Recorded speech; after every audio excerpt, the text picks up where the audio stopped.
Metal Talk.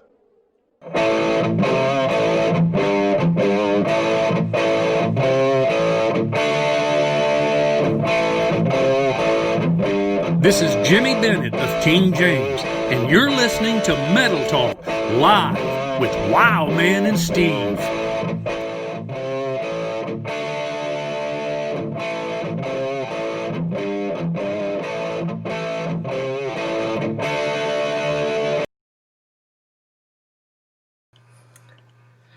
You know, I've been thinking a lot today, Steve, about time. Do you ever think about time? I'm a Latin teacher. I think about time all the time, especially ancient time. You know what's funny is this time you brought up Latin. I didn't bring up Latin. It's usually me that puts you on the spot with that. Welcome, everybody, to Metal Talk with Wild Man and Steve. Looking forward to a great episode here, but Steve, something tells me you have something special you'd like to share right now. You know, I do. We appreciate so many fans and people that are supporting us. And tonight, we want to give a shout out to our good friend Stephanie Eberly. Stephanie is a huge metal fan, especially Striper. I think if Stephanie could be, she would actually just change her skin to yellow and black stripes.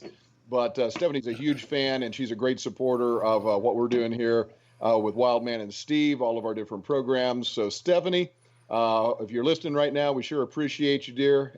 We love you, and thanks so much for your support. Yes, thank you so much, Stephanie. If you ever see Stephanie on social media, especially I see her on Twitter quite often, and we want to thank you, Stephanie, for supporting metal and supporting Wild Man and Steve and supporting all that we do here. This is great. And just watching you on Twitter and the excitement you have. I was just telling Steve before the show started that I believe you take just about every concert and every meet and greet you can possibly get into. And we are kind of jealous about that, aren't we, Steve? Oh, yes, absolutely. I mean, you know, when I grow up, I want to be Stephanie Eberly. Yes, absolutely. All the time she gets so close to the bands, it's incredible. So anyway, thank you very much, Stephanie, and just keep doing what you are doing. You know, I was thinking about our last episode, Steve, and remember when we came close to disclosing that how mature we are. Now, some people like to put the term age to that, or us being old. And I just got this inkling today. I want to go back in time. Would you like to go back in time? You know, if I could get my DeLorean up to 88 miles an hour, and if I could find a way to generate 1.21 gigawatts of energy to send through the flux capacitor, I would indeed like to go back to, I don't know, 1985. Wow. Now, I don't know why that came to your mind, Steve. You know, it's amazing how you just always are so perfect at these segues. Ladies and gentlemen, as some of you may know, we are going to be talking with the guitar master himself, Rex Carroll, in just a few minutes. And just to get us started with that, this is Fierce Heart, and here is his solo from Fierce Heart from 1985 called Echoes.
Echoes by Fierce Heart. That's just an incredible solo, and we will be hearing more from Rex later on when he talks to us about this brand new Fierce Heart project that everybody is excited about. But before we do that, it is time now for the Tweet of the Week. The Tweet of the Week.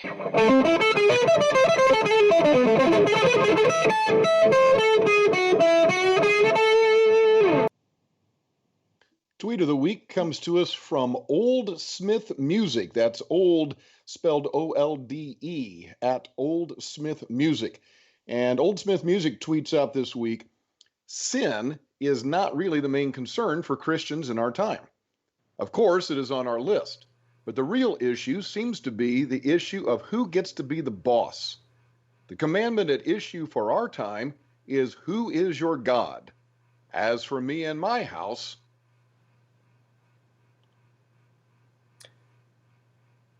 Tweet of the Week.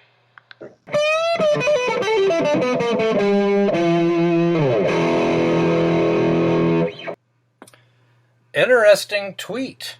One of the things I notice about Old Smith Music is he does tweet with concerning our culture, and he tweets concerning the things that are going around, and he does it in a nice tone, but he gets his point across. Yeah, he's referring to that passage in Joshua chapter 24, where Joshua is talking to the Israelites, and he's like, look, you guys got to make up your mind. Okay, do you want to go back and worship the gods of the Egyptians? Are you going to worship the Lord who actually brought us out of Egypt? He said, you guys got to make up your minds.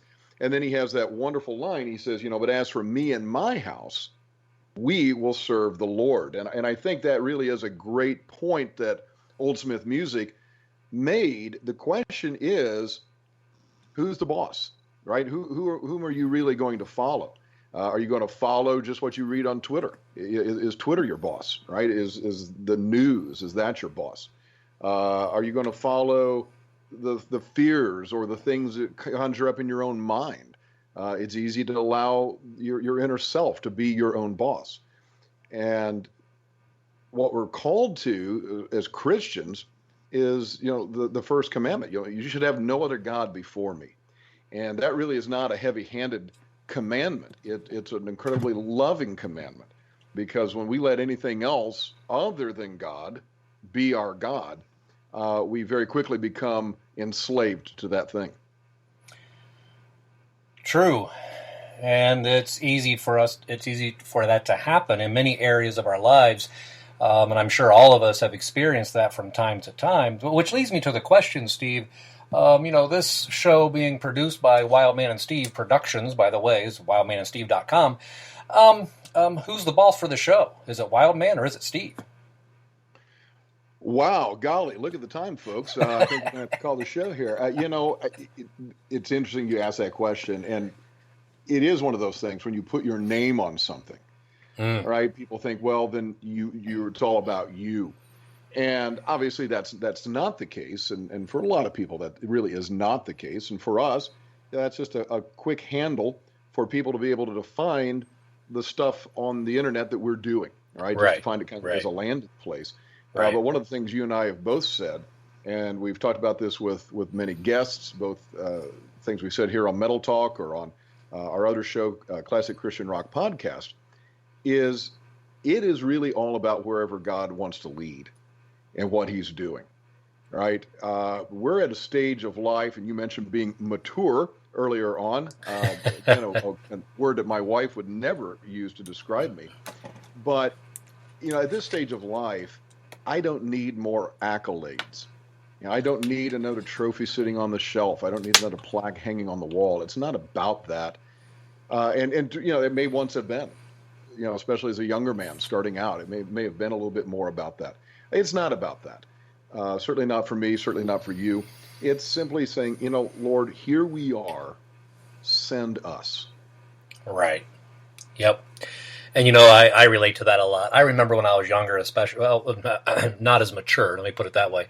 I remember the first time my name was on a flyer or on a bulletin at a church, because I was doing music at the time when I was in high school, or later on when I became a minister and I was invited to preach and be the special guest. It was just something I looked forward to, was seeing my name there. Like, I arrived, I made it. And you kind of have that motivation, I think, as a high schooler. You're thinking, I'm going to make it like all these other ones, and I'm going to get my name in lights.